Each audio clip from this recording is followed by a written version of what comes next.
Ladies and Go. gentlemen, we are live. Sports fans everywhere.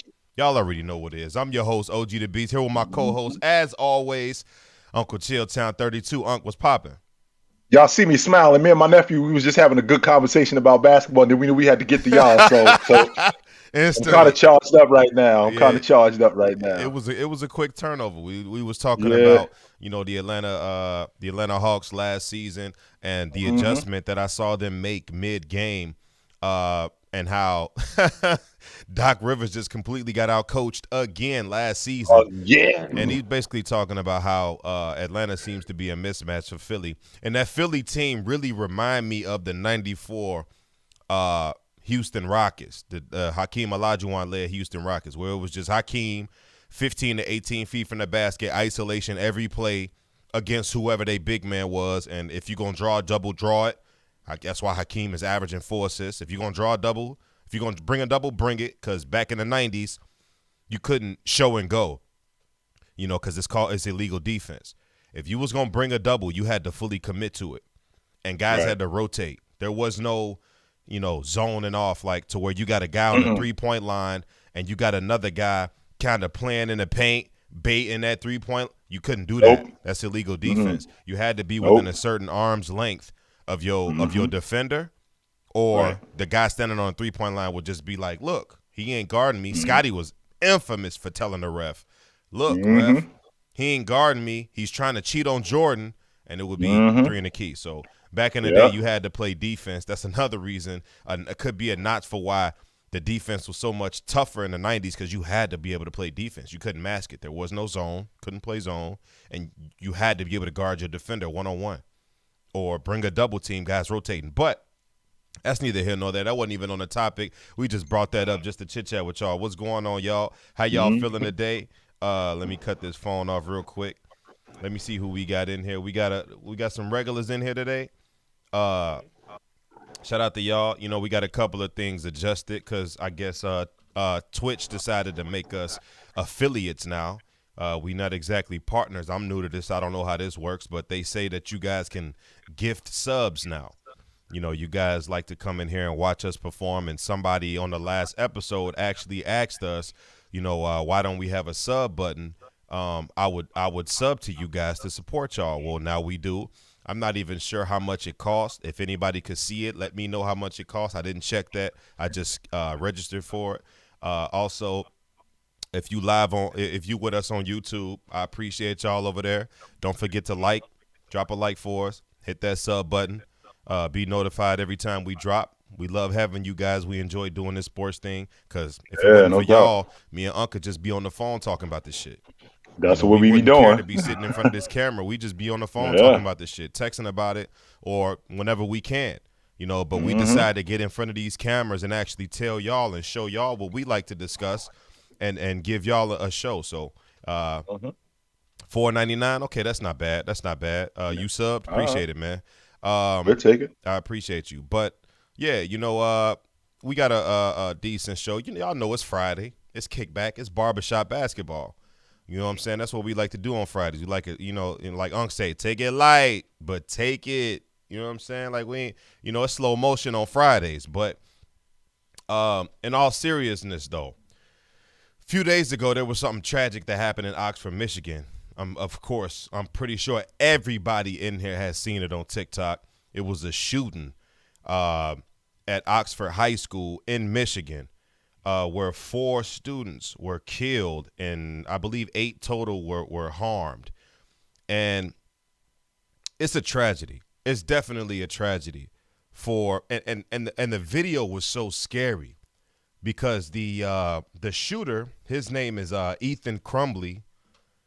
I think this kid was only like 15 years old. And it's like you could see the video on TikTok to where he's trying to convince the students to come out of the classroom, and you hear him saying, "The coast is clear, the coast is clear," and the students, somebody overheard him saying, "Just come out, bro," and he used the word "bro," and that was a red flag to them. Like, nah, they trying to trick us, so they got out of there. It was just a real scary sight. It was a frightening video to watch. It kind of gave me chills. Yeah. But in the midst of this, I mentioned 4 people were actually killed. One of them being a student by the name of Tate Meyer. This guy was on the football team. He was on a varsity football team for this high school. And they say to play football, you need to be 10% crazy, right? And most football players feel like they can conquer the world. They feel like nothing can harm them. They feel indestructible. That's part of that 10% crazy it takes to play this sport that I know and love so well, right?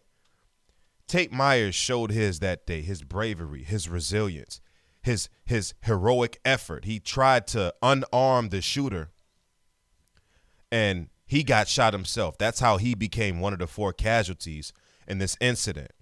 And because of that, because of his show of bravery, the students are now advocating for this guy to be named, for the whole field to be named after him. They are trying to petition for the field to be named Tate Meyer Field, and I think it's deservingly so. This guy was, according to his fellow teammates, he was a hell of a football player. University of Toledo was actually looking into recruiting this kid, and it's sad that his life got taken because of foolishness, because of nonsense. This was completely unnecessary, and it didn't need to happen. Who knows what was going on in the shooter's head, and that's why I tell guys, if you have issues, do not lash out. Kids, if you have issues, I'll repeat that, do not lash out. Talk to somebody. There's always somebody that'll be willing to talk to you. I've had a recent situation go on in my life where people didn't want to talk. They just wanted to lash out. And that gets you nowhere. Do not lash out, man. Converse with somebody, because there's always somebody willing to listen. If it may not be a fellow student, fellow comrade, a peer of yours, an elder will always be willing to listen. Go holler at your uncle. Go holler at your father. Go holler at somebody, a principal. You know, they had guidance counselors when I was coming up. Somebody will be will be willing to lend you an ear to hear your problems out, to get you through it, because that's the best way to do it, by letting it out. When you keep it bottled up, shit like this happens. So shout out to everybody. My prayers and condolences go out to everybody who was lost in this tragic incident here in Oxford, Michigan. And I really do hope they name that stadium after this kid for his heroic effort in an attempt to disarm the shooter. He got killed, and it cost him his life. That's that 10% it takes to play football. Football players are special. Everybody wouldn't have had the balls to pull that off. Everybody would not have had that type of bravery built inside of them to pull that off. That's the mindset of a football player, and that's where sports transition into this situation. What did you think about this when you heard about it? The interesting thing is I immediately thought about Pat Tillman. Well, how does Pat Tillman correlate in this? There's certain people that's just built different than the rest of us. No matter what kind of bravery, or all of us are capable at some point of doing something heroic. And then there's people like this kid Myrie, and then Pat Tillman, who they just built different than we are. They walk around and they'll throw themselves in harm's way to protect other people. I used to work in the penitentiary as a CO, and I used to talk to the firemen all the time that, I work around murderers and rapists and all these kind of people. I ain't got the nuts to run in a burning building like you do. Y'all dudes is built different than us. Y'all dudes are built different than we are. I don't know if I got the nuts to do that right there. So when I hear about this kid who basically gave his life so other people could survive, right? Basically threw himself on the line for other people. That act of bravery, not only can it not go unnoticed, it should be cherished forever. Yeah. So for them to name that field after him, to always remember, this is what he did, so this whole thing wouldn't have went that way. This whole thing doesn't go south. So for somebody like him to be honored that way, I think that's a big deal, man. Absolutely. Now, what I did hear is I heard about the parents maybe being charged in this, which I'm feeling that. Now, initially, I was thinking to myself, I'm interested to hear how this went. But then I heard there was a text message to the son before this whole thing happened saying, don't do this, which means that you know about it. Exactly. which means you knew about this. So once you once you know about something like this and you're not doing anything about it, you knew about this not the day that this happened, but you've been knew about this. You So could have prevented it from happening by just, yeah, hey, he absolutely. might be on the verge of doing some crazy shit. Let me hide my weapons. Because if I Yeah. know that my son is on the verge of doing something potentially horrifying like this, I would have probably called up one of my boys like, yo, I need to put my piece somewhere. Because I understand it. I'm a parent of two, and I do have firearms in my house. Hmm. You know what I'm saying? And the thing about me is my kids are aware, or my oldest is aware that I do have a firearm. I let him know I have a firearm just in case, not for him to protect himself with it, just to make him aware of the situation that's going on in the household. I don't want him to be surprised by anything. No, he shouldn't be in my room anyway. But Right. I like to let it be known. I did a lot of research on how to approach this subject with people who got kids for firearm owners. And most of them say you should probably let your kid know. A lot of kids are aware of weapons and how they work nowadays anyway. So, I brought it out to him and I let him know, and I made him aware of it, so there's no surprises and everything is pretty much open in the household. But if you know you have a Absolutely. kid that is going through things mentally, you could have potentially saved him from himself by not only hiding what you own, but also maybe having a legit conversation. You sending them a message saying, don't do this. I don't know how extensive they got with it, but sending them a text message saying, don't do this, I honestly don't think that's enough. And you knowing that, but still making your weapons accessible to your child, that's beyond me. I don't Well, get it. you just said it that you got kids in the house. So if you got kids in the house and you got a firearm in the house, I got a responsibility to not just protect my family, but to protect them from this. I can't just have my kids running around here and I got a loaded firearm in the house and they don't know how to handle it. They don't know what kind of dangerous thing this is. I got a responsibility to make sure that they know that, as opposed to I'm just going to leave it out or I'm just going to make it accessible to them. And whatever happens, that ain't my fault. They should know better. No, they shouldn't know better. The only way they're going to know better is because of you. So this is a very unfortunate situation. And I hope that they do honor this kid in that aspect. I really do. Yeah, That'd be great. so do I. That's insane. But Yeah. on to a more positive note, if you want to really call it positive, the Cowboys played the Saints in a stinker.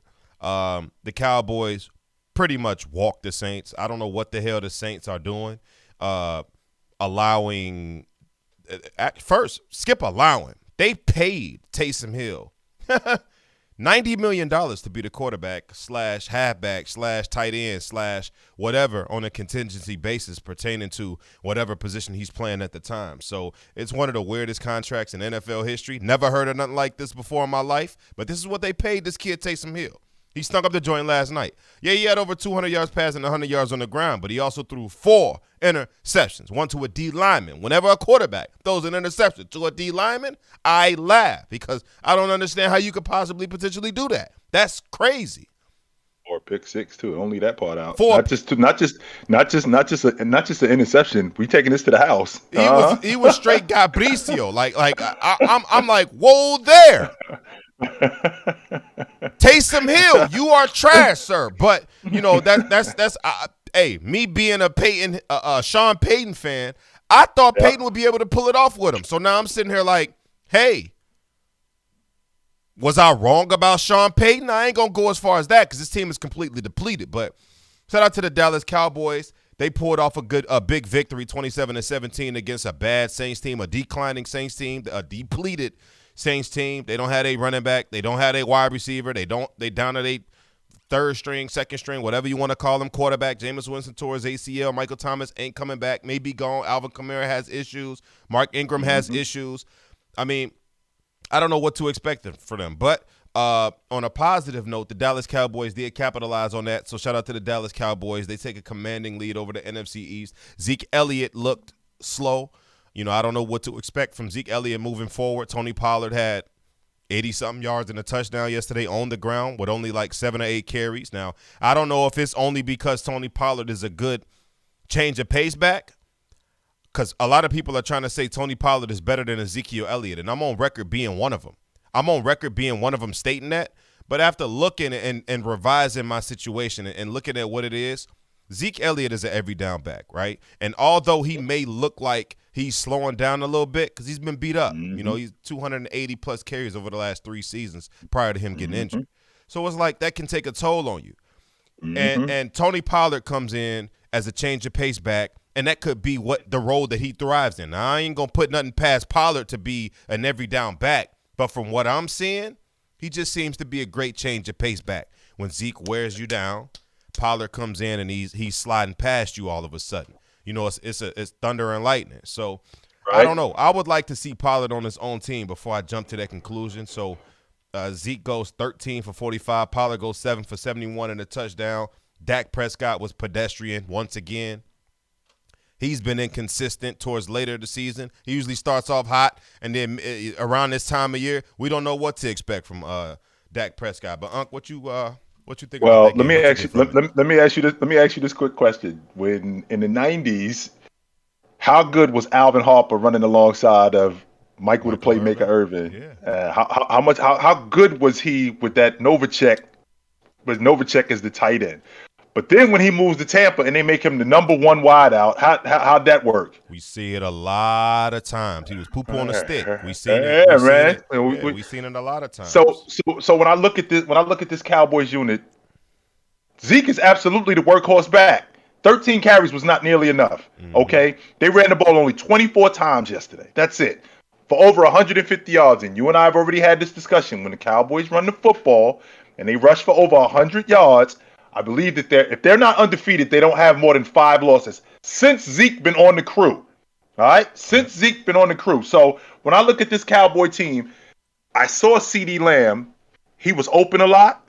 Now, that was primarily because Tony Pollard and Zeke blew the offense open. Absolutely. So we got a lot of one-on-one coverage now. I got a problem with CeeDee going 13 targets, only 7 catches. I think Dak missed them more than twice. When he was wide open, Dak definitely missed him. With that being said, I do like what the Cowboys did in running the football, and I love what they did defensively. Now, I see Taysom Hill, and I see who Tim Tebow should have been. That's who I see when I see Taysom Hill. He's the guy who Tebow should have been. Not an every down quarterback, just a more complete football player. Yeah. But when I watched him yesterday, I'm thinking to myself 2 things. Number 1, either we didn't go over this all week, which I'm having a really hard time believing that because Sean Payton is always prepared, or maybe Taysom Hill was just hurt because the interceptions that he threw, he looked flat. He didn't look sharp. He didn't look like he was going through his progressions. Now, I know it didn't help that Micah Parsons is breathing down your neck every other play. Right. I know he's breathing down your neck every other play. I know that did not help, right? And I know the fact that Alvin Kamara didn't play yesterday because I'm pretty sure that he would have got a heavy workload had he played yesterday, right? So with that being said, I'm still looking at Taysom Hill and I'm thinking to myself, was he hurt yesterday? Because he just didn't look like he just didn't not that he wasn't prepared, because he looked like he was prepared. He just didn't look like he was ready to do it. He looked like he knew what he wanted to do. He just didn't look like he was ready to do it. But here's the thing, Beast, and I want to throw this at you because I want to put some shine on you, my dude. I'm looking at your Eagles, and I'm looking at the Cowboys, and I'm looking at Washington. And in the Cowboys, 4 of their last 5 games of the season are in the division. The Washington Football Giants, 5 of their last 6 games are in the division. Your Philadelphia Eagles, 4 of your last 5 games are in the division. The Cowboys are only 2 games up in the division. At 8-4, they're only 3 games up. So the last 4 games that they had this season are division games. So this is big for you guys. So the Cowboys still got to see Philly again at the end of the season. They got to see Washington. For the division, probably gonna be for the division. They got to see Washington twice, and they got to see the Giants. So I'm looking at what you guys. The door is not closed for Philadelphia. The door is not closed for you guys at all, even at 5-7. I see what's going on here, and I know that it might look grim, but the door is 9-7 can win this division, beast. Just so you, It's very I'm just possible. saying, 9-7 can win this division, and I think that you need to add Devontae. I think the idea is that to make Devontae Smith the number one wide receiver and stop playing around. Make him the number one guy. Cut the nonsense. Yeah. Let's stop with regular. Let's stop with all of these other dudes. We running it through Devontae Smith. Let's cut the nonsense. I You don't see know what they're what's doing in going on Cincinnati with that. with Chase. That's pissing me off because Devontae Smith was open on a number of times in our last game, and we just missed him. Jalen ain't even looking for him. I don't know if we drawing up plays for him or what. Everybody's dropping the ball over there, and we need to do something about it because Devontae Smith should be getting 10 targets a game with the wide receivers we got. Minimum. Like, I don't know what's going on. I don't know why everybody else seems to be getting so much love in this office as if we those dudes. We don't have those dudes on this squad. We don't. Jalen Reagor is trash. Dallas Goedert, I like him. Jalen Reagor ain't showed me nothing. Arcega Whiteside, waste of a pick. Gabricio. Like, we chose him over DK Metcalf. We chose Jalen over Justin Jefferson. It's just like, it's pathetic. Miles Sanders can't stay on the field. He's hurt. We got Boston Scott. This man was a undrafted free agent. Like, this dude was on a practice squad. We pulled him up. Jordan Howard is hurt. Like, damn.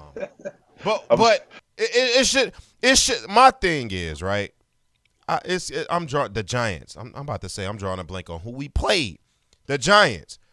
There should be no reason in hell why in the fourth quarter on that last possession, Devontae Smith should not have been getting looked at. He should have at least had 5 targets on that last drive. For him to be wide, butt naked open, and we miss him, I would rather you throw a pick trying to get it to Devontae than throwing it to a semi-open Jalen Reagor. He's dropping passes. Right. He's garbage. But I don't know. If you say the division is still wide open, I'm gonna take your word for it. But I think this loss to the Giants really, really hurt us because we had an opportunity to move within a game of the Dallas Cowboys off of that win. You know, and it's like assuming that they would have lost, but they won anyway. But it would have made me feel, as an Eagles fan, it would have made me feel a whole hell of a lot better if we would have secured that dub against the Giants. All right, I can get with that. Yeah, I can definitely get with that. Sure. Yeah, it's crazy. I don't know, man, but we'll see. We'll see how the NFC East shapes up. It's looking kind of spicy right now, but we'll see. Yep. LeBron James is back in the lineup. He had the little COVID scare. Your normal routine for the NBA is you get the little COVID scare. You off for 10 days. And in that 10-day process, it would have been 4 games for the Lakers. Now, I don't know if they can go 4 games without their sergeant. LeBron James is looking like he has to be their sergeant this year, and I don't think they would have lasted 4 games without that man, right? So they dodged a bullet. LeBron James, 2 negative tests, and he's good to go. Now, a lot of people before the season had the L.A. Lakers coming out of the Western Conference once they acquired Russell Westbrook. You being one of them, But now that we see teams like Phoenix, now that we see teams like Golden State, we see teams like the Utah Jazz, we see all of these great Western Conference teams kicking ass, you look at the Lakers like, what do you think the West is going to shape up? Can the Lakers pull it out, man, knowing what we know now? Well, let's start with the fact that when James is on the floor, right? With James on the floor, they plus 500. 2 games over 500. When James is not on the floor, minus 2 games, 500. So it's obvious that in order for us to win, we need this dude on the floor. Definitely. So we'll start there. But the problem is not James. James masks a lot of their problems. Let's start with the fact that they at the bottom of the league, 28th in the game, right? That's in the bottom 5 in rebounding. 3rd from last in offensive rebounding. That means there's only 2 other teams that give up more offensive rebounds. So if you're giving up offensive rebounds, what are you giving up? You're giving up second chance points. Yep. And that means my team got to be on defense longer, which doesn't help us out at all. All right? Now let's add all of that into the fact that I think that they're in the top 5 in turnovers. They're 4th in the league in turnovers behind Golden State, Charlotte, and Cleveland. Golden State, Houston, and Cleveland. Those are the 3 teams that they're behind in turning the basketball over. James is not going to mask that. That's a problem that needs to be fixed by these guys, and that's a problem that needs to be fixed with the coaching staff. The more James is on the floor, the more he can get he can just get a better feel for being around Russ. He could get a better feel with being with Monk. He can get a better feel with being with this unit and integrate into this unit a little bit more, as opposed to him getting yanked in and out of the lineup. That's not helping them in terms of a continuity standpoint. They still got to get their rotations down. And Beast, I would think that with a team with Anthony Davis, Dwight Howard, DeAndre Jordan, Russell Westbrook, and LeBron James, they would be a better rebounding team. They trash. Man, like what? Absolutely trash. If you can't be bad defensively and be a terrible rebound team. That's that. Where do they? You know where they rank in rebounding amongst the league? I don't know. Absolutely, I do, Beast. Overall, absolutely, Beast. Of the 29 teams in the NBA, they are ranked 28th. Oh no! They're at the bottom of the league in rebounding. Teams. There's 30 teams, so they second from last. So they second from last in the league in rebounding. Let me tell you, third in giving up offensive rebounds. I'm good on these dudes right now. There has never been a team win a championship that low in rebounding and be as terrible as they are defensively. Listen, those two things go hand in hand. The Miami Heat, when they won, were a terrible rebounding team. Terrible, right? So everybody was like, how the hell they going to win if they don't rebound? Kobe said it best. The pinnacle to winning on a consistent basis is to play defense and rebound. Everything else is going to fall in play. If we guarantee those two things, we should be okay. That's what Kobe said out of his own mouth. Rest in peace to the Mamba. But a rare exception was made when LeBron James and Chris Bosh and these boys was kind of running small and they was up and down the court. They didn't really care about rebounding the ball. You know, most of that comes in offensive rebounds. They didn't get a lot of those. But they were dominant defensively. Yes. Dominant defensively. So that's how you counteract your inability to rebound the basketball, is to be extremely intense defensively. And for the Lakers to be bad rebounding with Dwight Howard and DeAndre Jordan and Russell Westbrook and Anthony Davis and LeBron James, all of those guys that I mentioned average more than 6 rebounds a game for their careers. All of them.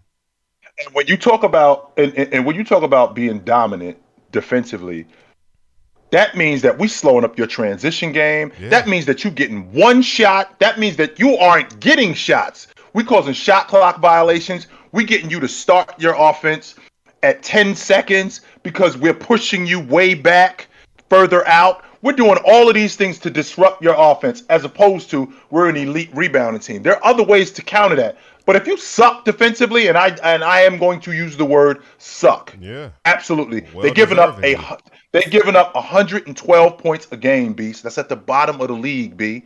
That's at the bottom of the league in points. Absolutely. Yeah, that's bottom of the league in points. That can't happen. Second to last in rebounding. I said it already, and a lot of people, they thought that I was nuts. I think James is done winning championships. I honestly, I think he's done winning championships. I think that at this point going forward, I think it's now record chasing. I'm chasing Jabbar. Yeah. I'm chasing being in the top 5 in assists all time. Maybe I can get into the top 10 in rebounding all time. I think the champion stuff is done.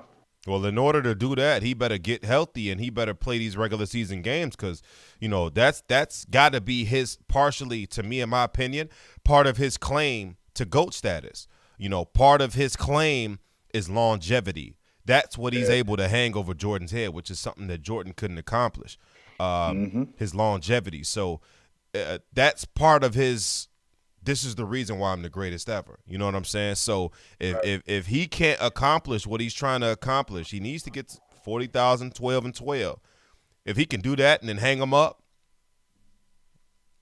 he got it. You know what I'm saying? Well, the only way to do that, though, is he got to get it, like you just said, he got to be on the floor. You got to get on the floor, B. Yeah. Shout out to Baby Joker 2121 for the gifted sub. I appreciate you, my boy. I appreciate you. Absolutely, no doubt. But yeah, LeBron James, I don't know what the Lakers expect out of him, but he's back. Like I say, Phoenix looks good.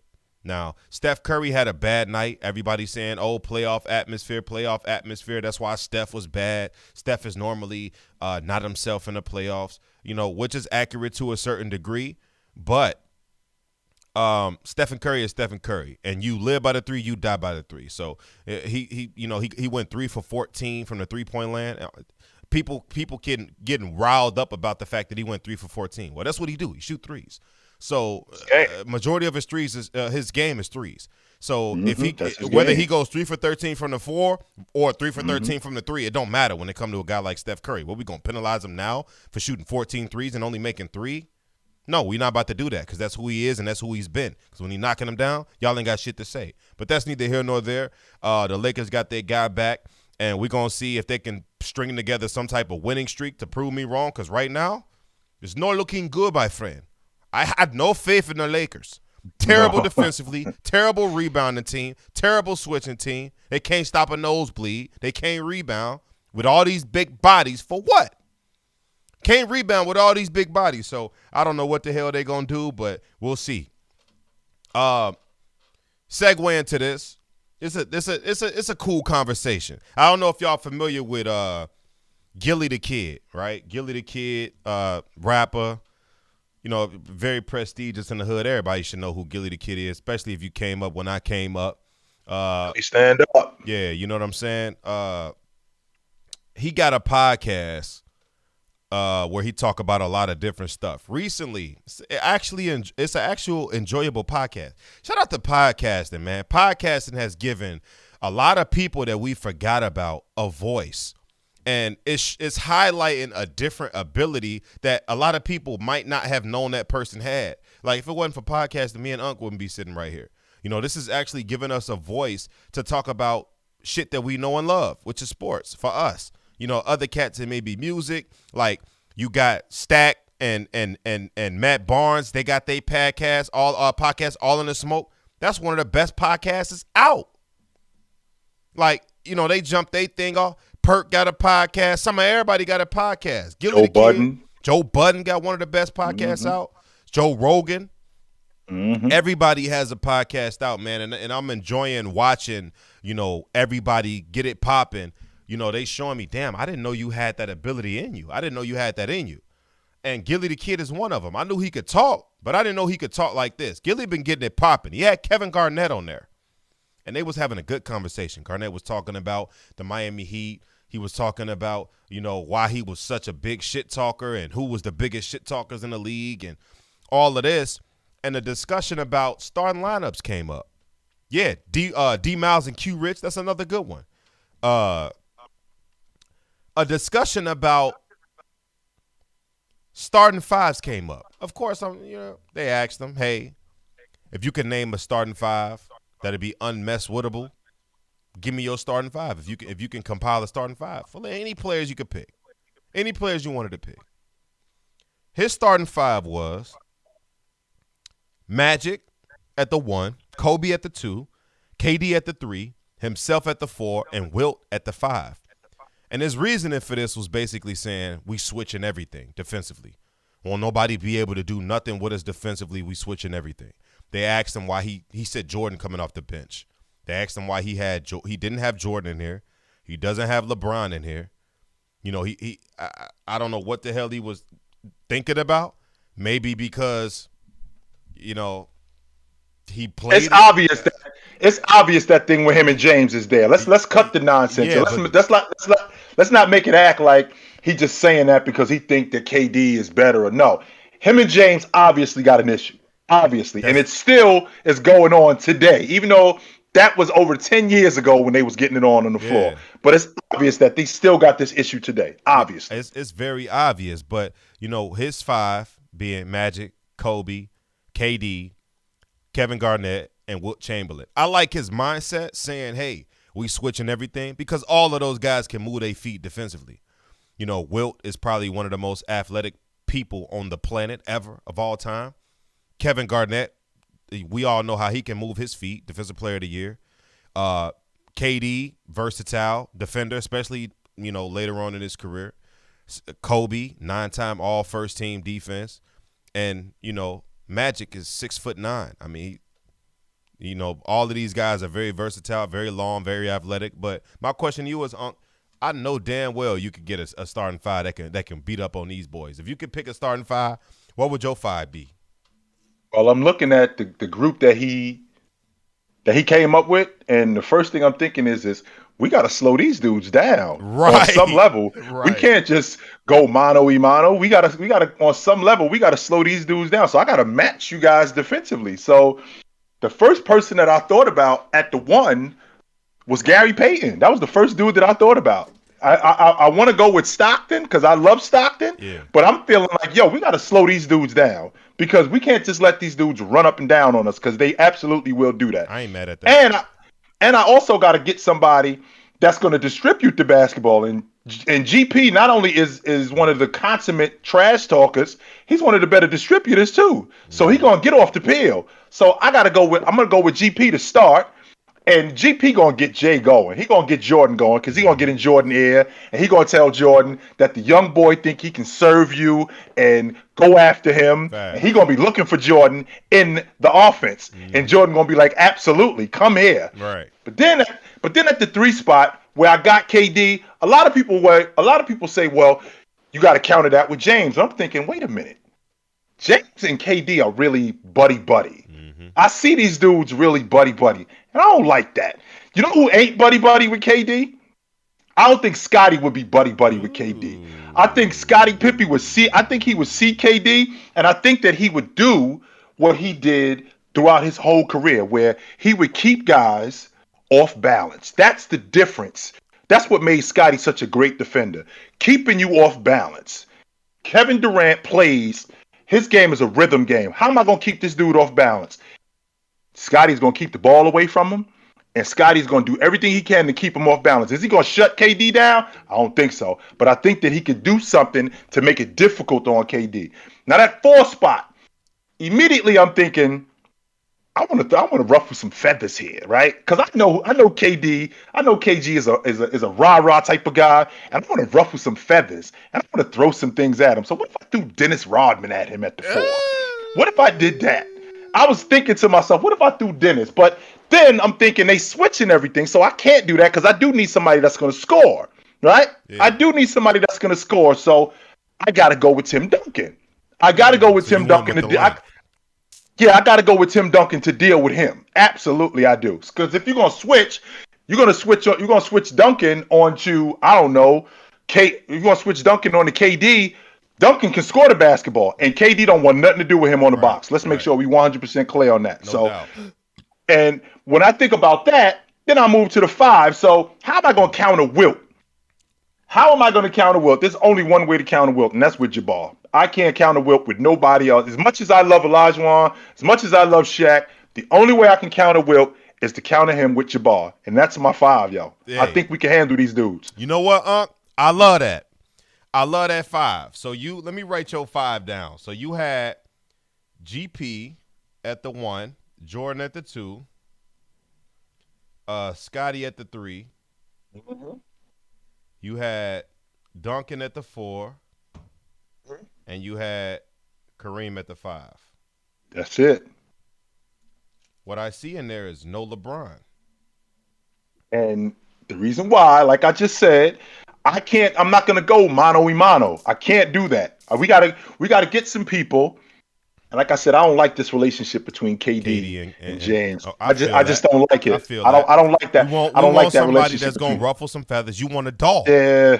I don't like that relationship between these two. Yeah, you want a dog. Well, I mean, it makes sense for why you would choose, the GOAT in there. That's the GOAT. You know what I'm saying? Jordan. He's a dog, and he's the GOAT. Here we go. It makes sense why you would put him in there and not LeBron. You know what I'm saying? Then you wanted another dog, so you went to go get his running mate, Scotty. You know what I'm saying? Chi-Town, stand up. But I love that list. And you know what's crazy? I didn't use LeBron either. For the same reasons you didn't. Too buddy with the opposition. I ain't got time for it. I don't have time for it. We need dogs. But you know me. I like offense. And I understand that KG created his team with defense in mind. So I did implement defense. I did try to create the best team for my liking as the coach of this team. I like offense mixed in with defense. I don't want to start off with defense and then trickle in a little bit of offense because we do need to score the ball. And I kind of want to walk them boys out the gym. You know, I don't want to have a rough and tough with my afro puff type of game. I don't want to be scratching and clawing. I want my game to be executed with finesse over power. So my point guard is Stephen Curry. He's unguardable, unmatched. He's spacing the floor. He's knocking down 30-foot jump shots. He's going to pull Magic Johnson all the way out to unfamiliar territory, something he's never seen before. Come on out here. Irving. Hi, I'm Steph. Something you've never seen before. Let me introduce you to something we call a long ball. At the 2, I got the same guy you got, the GOAT. We got Jordan. He going to get all up in Kobe. All of that shit going to be dead. It's over with. They going to compete hard like they did. It was no buddy-buddy with the opposition. They liked each other company, but when they got on the court, doors was closed and locked. Raw's war. At the 3, to trickle down some of that shit I was telling you about, you went with Scotty. I went with Kawhi.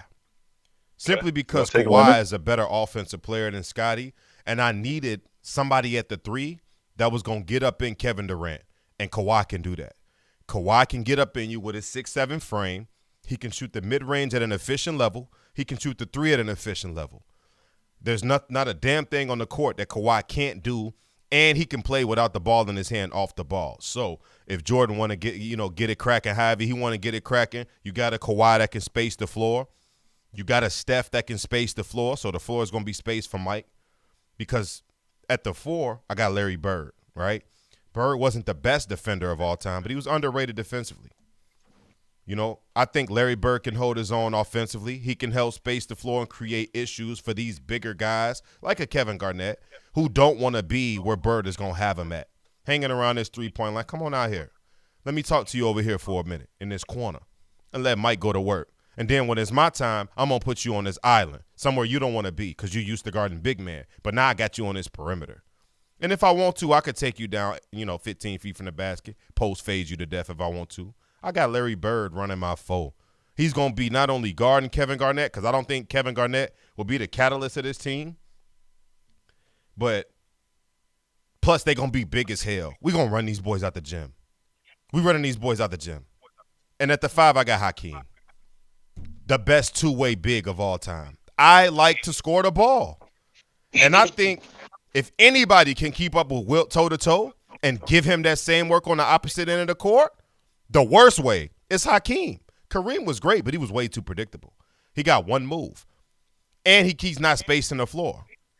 Yes, he is. He's going to be a statue. Yes, he is. I got one move. Stop this and you stop me. He played 20 years. We're going to start there. But their game was the fast break, though. So if they was in a half-court set, the ball was going to Kareem. Ball was going to Jabbar. That's correct. But you got Jabbar Jordan. also was Jabbar was a great transition big man too. Exactly. Great transition right. Big So man. that's why I say if they wasn't getting out, if they forced to play a half-court set, the ball was going to Kareem every time down. They was going to run it through him. If he can get the shot off or not, it was going to start with him. You got Jordan. Let's make sure that we 100% clear. James is the GOAT. All right. I just don't like this relationship. James is the GOAT. I just don't like this relationship between him and KD. They're around the same age. Bryant and Jordan, it was more of a big brother thing. So that's a little bit different because they're a lot further apart in age. So they ain't really that tight. James and KD, they're a little bit different. And I don't like how cool and buddy they are. I didn't like that at all. And that's the reason why I don't like him matched up with James. For that reason and that reason only. Yeah. No other reason whatsoever. That's what you came up with. I don't like that. That's it. I don't like it. That's your story and you sticking to it, huh? That's it right there. I don't like it. Neither one of us got LeBron in our 5s. I get it. I don't like it. You gotta have Jordan. I understand. If don't nobody get it, trust me, I get it. But I just feel like Hakeem can space the floor in a half-court set. We got Jordan. He's the greatest to ever play the game, right? Hakeem can shoot an 18-footer. And I believe in this league, Hakeem would have been able to shoot the 3. He could be a valiant shooter. He can knock down that corner 3. Steph Curry. I think he would have put that in. I think he would have put that in the game. No doubt. No doubt. Because he kind of had that capability back in the 90s. You know what I'm saying? So Bird, So I got Steph, Jordan, Kawhi, Bird, and Hakeem. That's a crazy five. You got GP, Jordan, Scotty, Duncan, and Kareem. That's too big for me. I think I would have liked it to be more small. That way we could run these boys off the court. And not the bad back Larry. I need like 1982 Larry. So Well, the reason why I'm thinking that is because at some point we're gonna slow the game down. At some point we're gonna slow the game down, and GP gonna get a hold of my O. I know that for a fact. GP gonna get a hold of my O, and he gonna point guys in the direction that he need to point them in, and he gonna get dudes smacking the floor and rebounding and locking ass. Yeah. He gonna get them to do that. No more of that from MJ. Hey MJ, no more of that from that dude right there. No more of that. Hey Timmy, I need boards. Get on the backboard, big fella. Hey Jabbar, I'm coming to you next trip. We gonna have such a swag that. Yeah, and we're gonna have such a swag that, man, stop playing. Yeah, we get these dudes. I think we get them. I feel it. It'll be close, man. KG tried, but KG, you lose, man. We're gonna dominate. We're gonna run you out that open gym, bro. But interesting, out of all the award races that's going on right now, we got the MVP. A lot of people saying Joker. If his record was a little bit better, he'd be getting talked about more. I haven't really heard much from the MVP race. Steph Curry is leading the charge. But it's been some interesting races as of late. But one race that I've been really keeping my eye on was Most Improved, and I feel like we got a legit conversation with the Most Improved. Because everybody thought Miles Bridges should run away with it. Like, oh, look at Miles Bridges. He was averaging 12 points a game. Now he's averaging 20. He should run away with it, and I think he should be leading the candidacy. But to say that he should run away with it when you have a guy like DeJounte Murray out here doing what he's doing, DeJounte Murray is giving you 19, 8, and 8. He's averaging a triple-double. He's damn near averaging a triple-double. This young kid, man, he's lengthy. He's great defensively.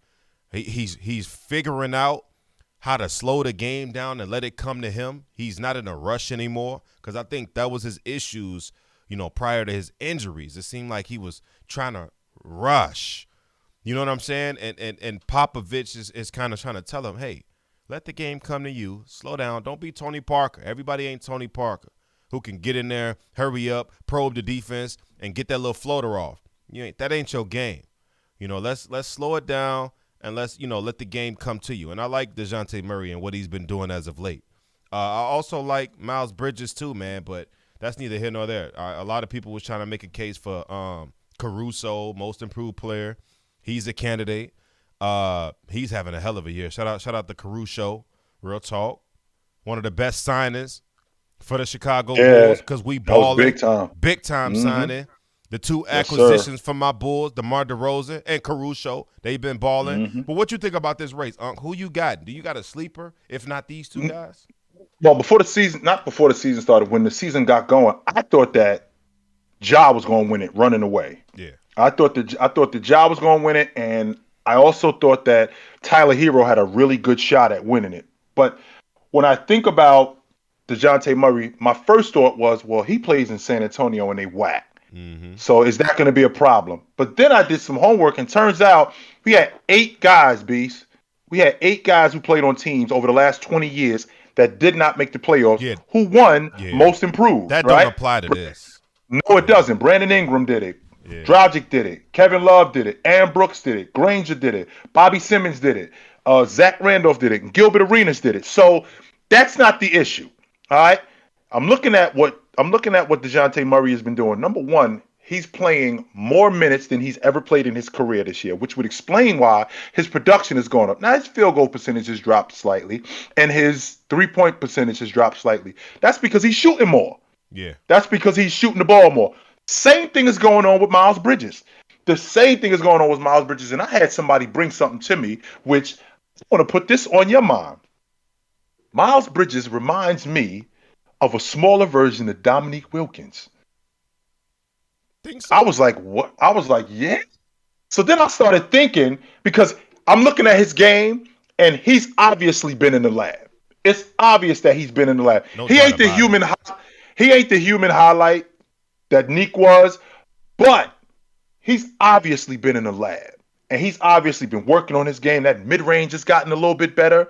He's better in transition. Him handling the basketball. When I look at his game, he's 20, 8, and 3 now. You see Neek? And uh, I see some Neek in him. Absolutely, I do. I don't see a lot of Neek, but he got some Neek in him, a smaller version. And I'm thinking, yo, I like what I'm seeing right now. And this dude look like he can improve. But if I had to give it to one of these two guys, I can't just give it to Bridges strictly because he on a better team. Yeah. I'm digging what Murray doing. Me too. How wiry he is, the fact that he can shoot the long ball, and he defends and rebounds. That's big for me because that tells me that there's an even bigger upside with this dude. He only in year 5. Yeah. He's only in year 5. So I've always felt like by the time you get to a certain level, all right, this is who you are.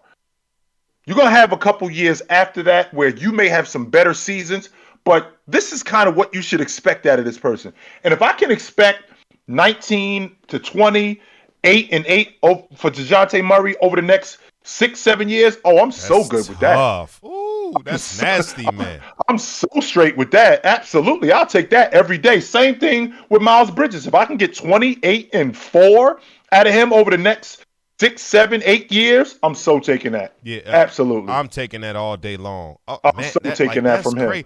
Like if you pop and you could look and say, okay, DeJounte Murray has always been a solid player, right? We just needed him to grow and develop. The only issue that we had with Murray was, can he stay on the floor? Because his health has been inconsistent his entire career. So can he stay on the floor? Can he stay healthy? Which is something that he's done this year. So not only that, he's improved drastically. Look like he's been in the lab. He's giving you 18, 8, and 8. The splits could be a little bit better, but that comes with being a young player. Those will improve as he gets, as the game starts to slow down for him. But like I say, I like what both of these guys doing. I love what Caruso is doing. Lonzo Ball is doing.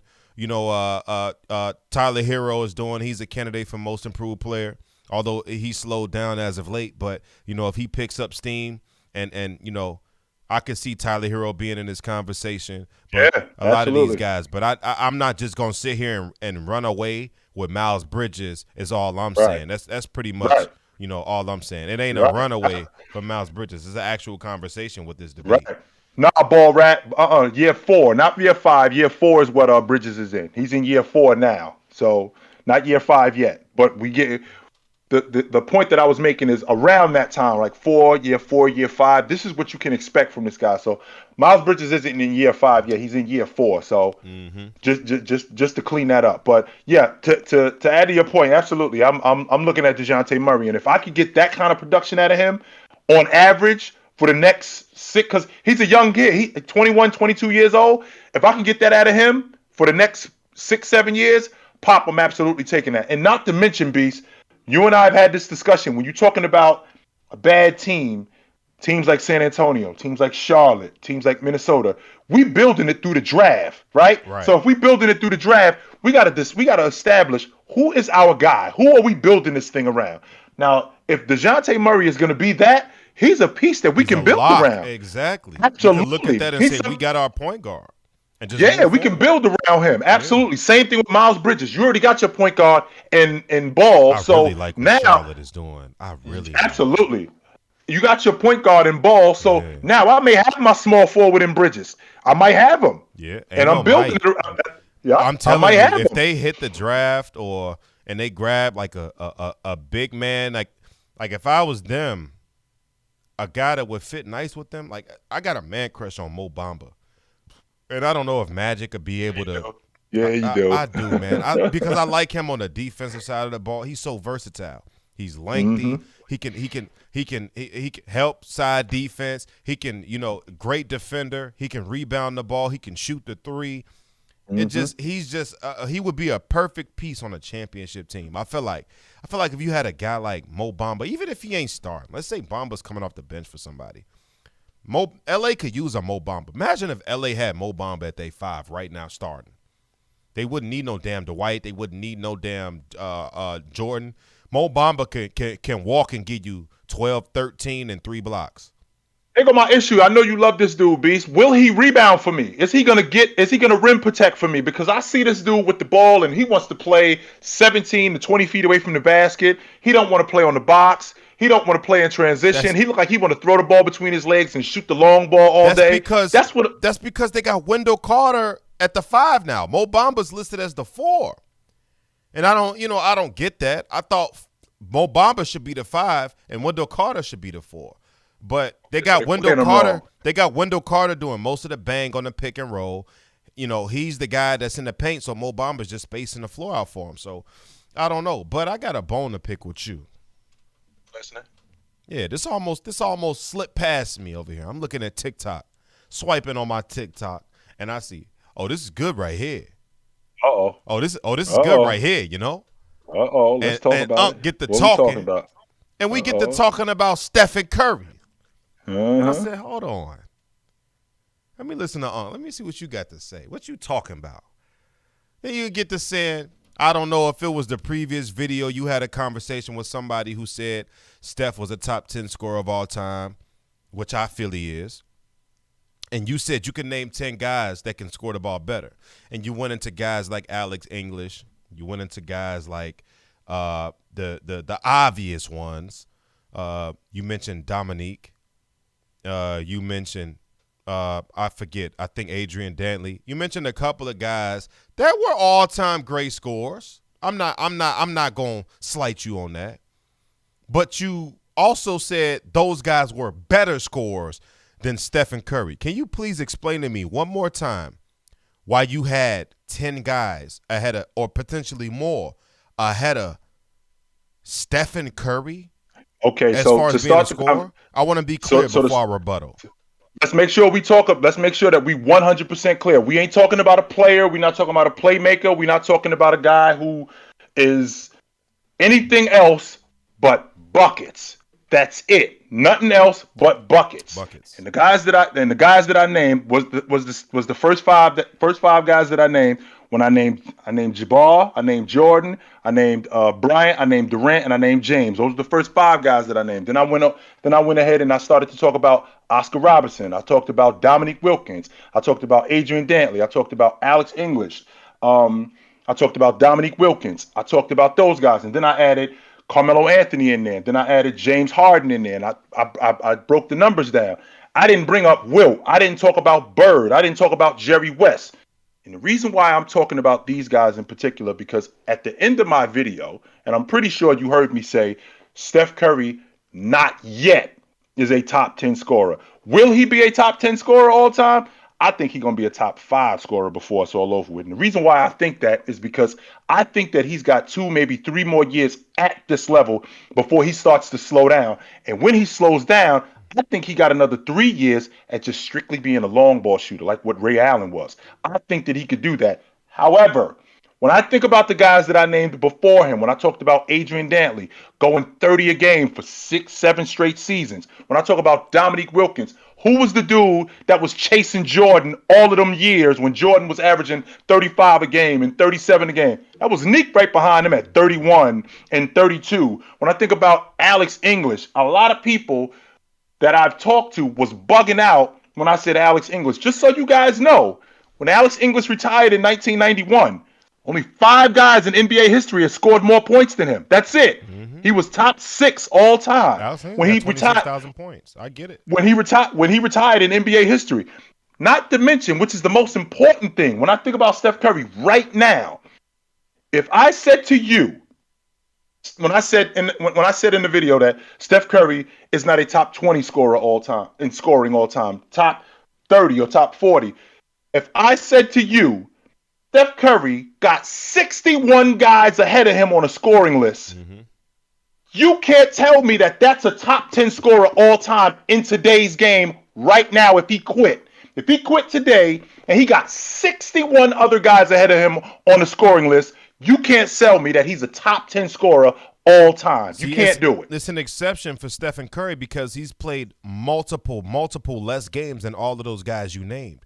So it's unfair. When it comes to Curry, you got to look at him from a per game basis. Because if you're looking at it from a per game basis, we know what type of scorer he is, right? And the reason why I think Curry is a top 10 scorer of all time is the same reason why you feel like LeBron James is the better defender than Jordan. Now, Adrian Dantley did it longer. Neek did it longer. LeBron did it longer. But did they do it better than Curry? I don't think so. Alex English did it longer. But did he do it better than Curry? I don't think so. Mm. Now you I'm you glad. have you have an argument for the greatest bucket getter scores. If we talking all time scores, Kareem scored a lot of points, but was he a great scorer? I don't think so.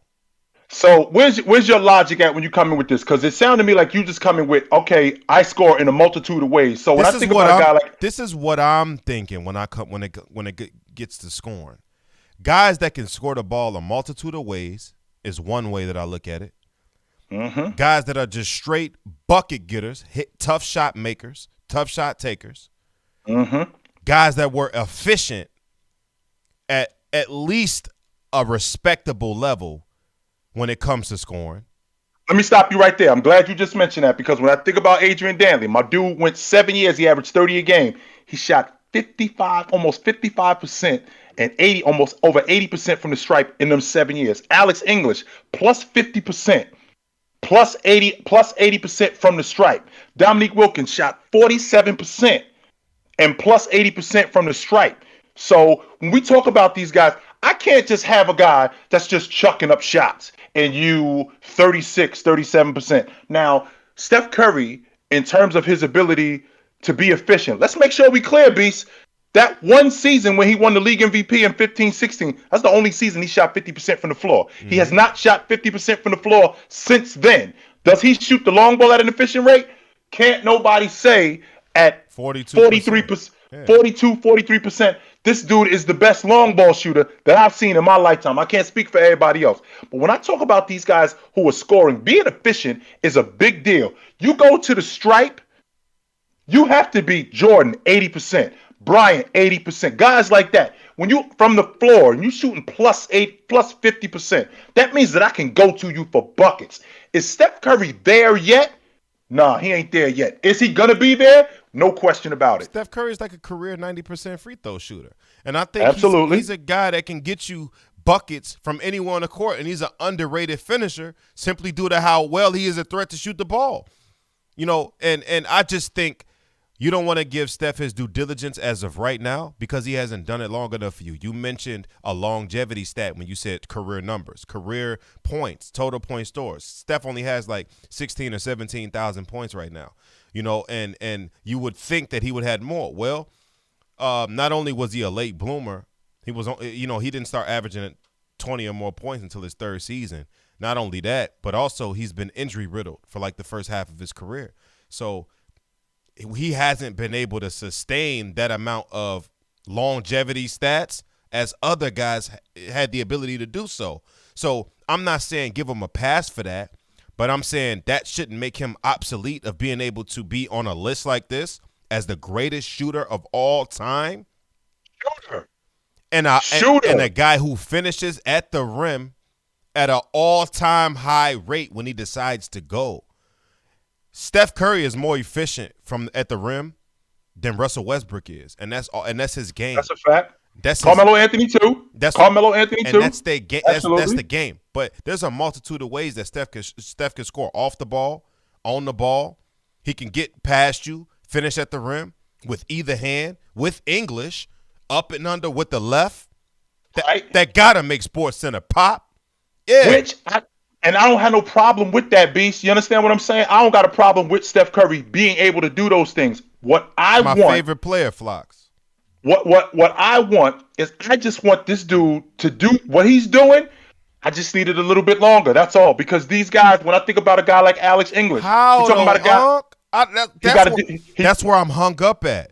How can you say LeBron James is a better defender than Jordan when he didn't do it nearly as long as Jordan? But you saying peak LeBron versus peak Jordan, you taking Jordan. I mean, you taking LeBron.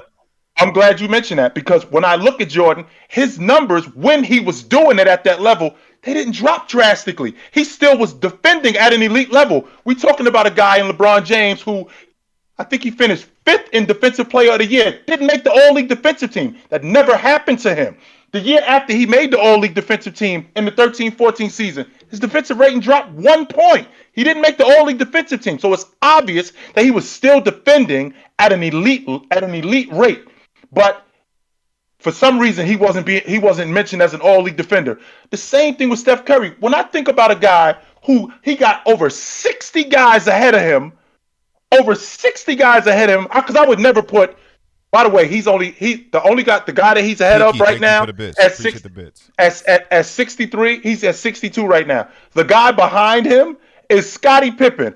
I would never say that Scottie Pippen is the scorer that Steph Curry is. Don't use that to determine. I would never, ever even mention to say Scottie Pippen is in the same category as a scorer. Now, I will say, I think his game was hampered by the fact that Jordan was there, and we saw that after Jordan left in the 93-94 season, what kind of scorer he was. But with that being said, what I'm thinking about is a guy who, you being a football guy, if Joe Montana was 60th on the all-time passing list, we can't put Joe in the top 10 passes of all time. We can't do it. But here's the thing, though. Joe only has 40,000 passing yards, right? And he's considered widely as arguably the second or third best quarterback to ever do it. Peyton got 70,000. Tom's got 70,000. Breeze got 70,000. Rodgers has 60,000, 50,000. Mm-hmm. And you want to know why? Because when Joe hung him up, it was only 3 dudes in the history of the game who threw for more yards when he hung him up. He played in a different era.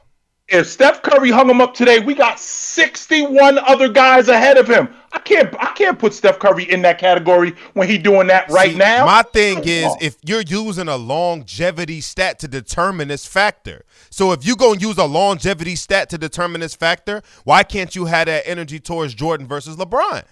I just told you why. You telling me because of his defensive rating for 5 years was cool. LeBron played 20 years. And 20. He still was Jordan was an elite defender from the time he walked in to the time he walked out. He didn't give nobody no slack. We can't say that about Brian. And James from up until year 17. So that's what? 14 years. That's over 14 years. Sit here and tell me LeBron James was playing defense with the Lakers up until year 17? No, I didn't say that. I did not say that. I said that from Brian stopped playing when he took that Miami Heat jersey off. That's when he stopped playing defense. That's not true, Beast. That's not true. Because in Cleveland, he finished in the top 5 in the defensive player of the year. So it's obvious that dude was still playing defense at an elite level. Those are the facts right there. We can't argue that. Those are the absolute facts. In the 16-17 season, he finished fifth. He finished fifth, tied for fifth with Andre Roberson in Defensive Player of the Year. You can fight it all you want. That's a fact. Right next to Andre Roberson, he's got Bricio. Michael Jordan has a Defensive Player of the Year. He keep finishing fifth.